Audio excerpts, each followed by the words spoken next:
স্বাগত টপ নিউজেনে থাকছে বিস্তারক প্রতিবেদন। চলুন শুরু করা যাক।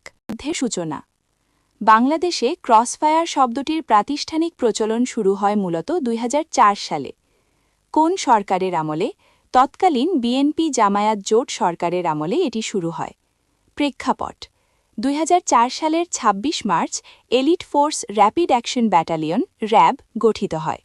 একই বছরের জুন মাসে শীর্ষ সন্ত্রাসী পিচ্চি হান্নানকে গ্রেপ্তারের পর কথিত বন্দুকযুদ্ধে নিহত হওয়ার মাধ্যমে এই প্রক্রিয়া দেশজুড়ে ব্যাপক আলোচনায় আসে।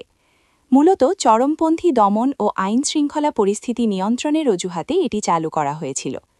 তবে ইতিহাসের দিকে তাকালে দেখা যায় ১৯৭২-১৯৭৫ সালের মধ্যে রক্ষী বাহিনীর আমলে বিচার বহির্ভূত হত্যাকাণ্ডের কিছু নজির ছিল, যেমন সিরাজ শিকদার হত্যাকাণ্ড।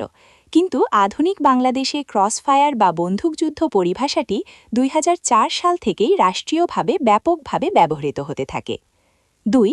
পরবর্তী সরকারগুলোর ভূমিকা।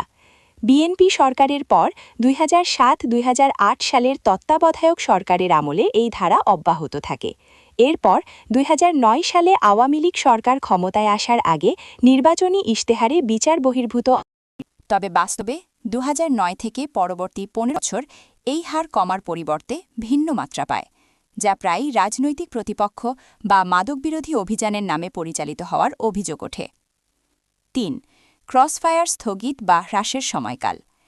বাংলাদেশে ক্রসফায়ার আনুষ্ঠানিকভাবে কোনো আইন করে স্থগিত করা হয়নি, তবে আন্তর্জাতিক চাপে এর মাত্রা নাটকীয়ভাবে কমে আসে ২০২১ সালের শেষ ভাগে। কোন সরকারের আমলে?